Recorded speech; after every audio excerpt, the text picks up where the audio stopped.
Pemirsa, seorang bocah perempuan berusia 4 tahun dilaporkan hilang dari rumahnya. Korban kemudian ditemukan sudah tidak bernyawa dengan wajah dilakban di Pantai Cihara, Lebak, Banten. Polisi kemudian meringkus 5 tersangka pelaku di mana 3 diantaranya merupakan perempuan. Lantas bagaimana mereka melancarkan aksinya? Selengkapnya dalam Benang Merah Miris Bocah Perempuan Tewas di Lakban.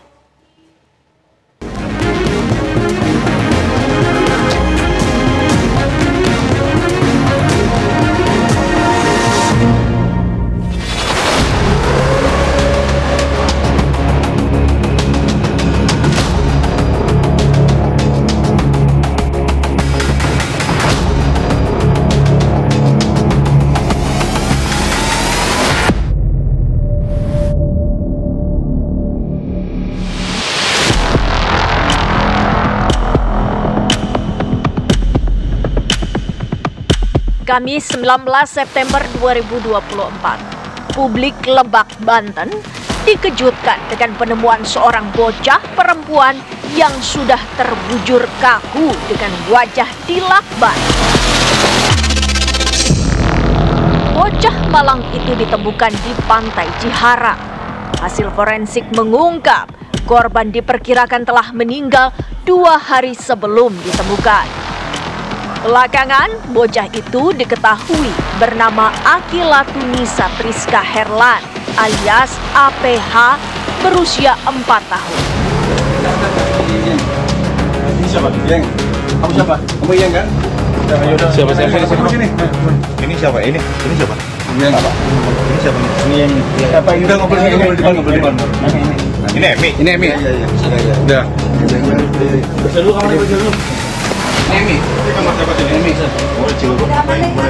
Udah jujur. Jujur. Udah pernah kamu pernah. Sekarang hujan di mana? Yang kamu sudah. Ini fotonya kalau saya nih. Iya. Udah tentu. Kalau tempat kuliah saya bohong. Ya. Pernah punya anak kamu? Hah? Enggak punya hati. Gimana kamu kalau gituin? Lu bagian ngelakban. Apa yang lu lakban? Yang nempeleng siapa yang nempeleng? Ini sampai rontok, diapain? Jangan dudukin siapa? Yang dudukin siapa yang dudukin?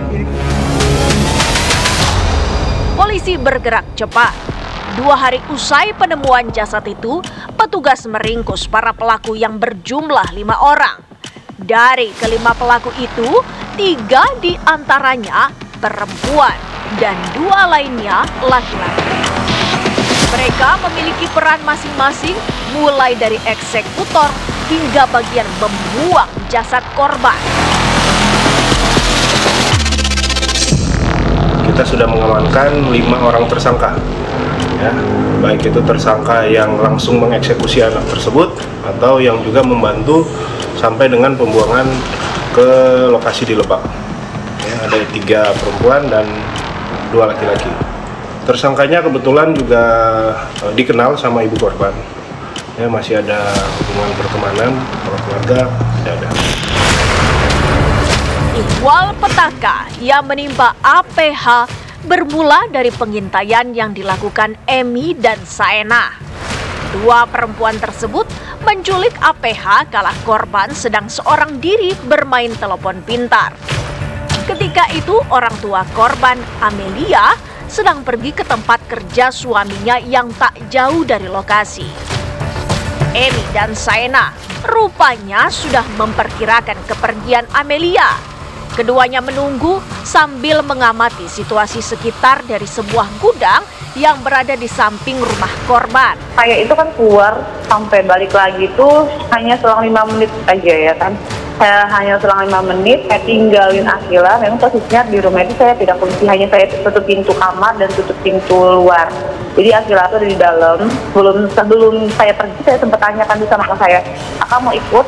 Saya bilang, "Kakak mau ikut mama enggak? Ini papa." Dia bilang enggak, mau gambar aja di rumah. Akhirnya saya kasih lampu gambar, saya nyalakan TV, saya tinggalkan handphone saya di kasur. Takutnya kalau misalkan biasanya kan dia kalau ada apa-apa telepon saya atau saya telepon dia kayak gitu. Jadi kalau misalkan saya tinggal sebentar, ya udah mama pergi dulu jemput papa ya, jemput papa pulang, nanti kan jangan kemana-mana, tetap aja ya. Begitu situasi dirasa mendukung, kedua pelaku lantas beraksi dengan menculik APH dan membawanya ke gudang tempat mereka mengintai. Saenah kemudian membekap korban menggunakan tangan. APH melawan dengan cara menggigit yang membuat Saenah gelap mata dan memukul punggung korban dengan benda keras. Mengetahui korbannya ambruk, Saenah bergegas menutup wajah korban menggunakan bantal dan mendudukinya. Emi pun ikut-ikutan melakukan hal serupa yang membuat korban kian tak berdaya. Saenah dan Emi dibantu Rahmi, kemudian memasukkan jasad korban ke dalam tas. Jasad itu selanjutnya dibawa ke tempat persembunyian pelaku di daerah Kerambat Watu, Kabupaten Serang, Banten. Rabu, 18 September 2024, pelaku membawa jasad korban ke kontrakan milik Yayan Herianto dan Ujang Hildan di Kabupaten Pandeglang. Yayan dan Ujang itulah yang kemudian membuang jasad korban di Pantai Cihara, Kecamatan Cihara, Kabupaten Lebak.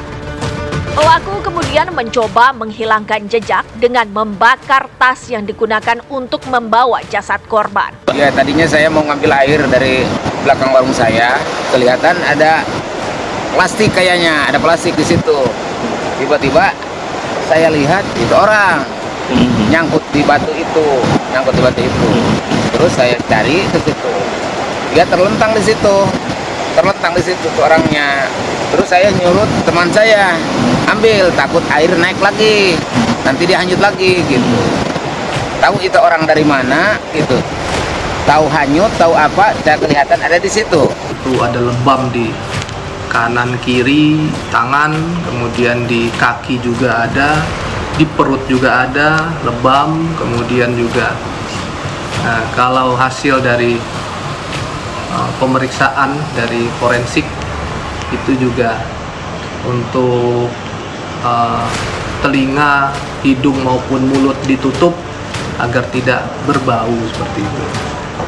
Dan informasinya juga korban ini sudah ditemukan itu hari Kamis tanggal 19 itu sudah diperkirakan sudah meninggal 2 hari yang lalu. Pemeriksaan lebih lanjut mengungkap motif penganiayaan anak hingga tewas tersebut terkait utang piutang, dendam, dan rasa cemburu. Di antara pelaku disebut-sebut terindikasi memiliki penyimpangan seksual sesama jenis. Udah ngobrol di depan. Udah jujur. Jujur. Ini fotonya kok.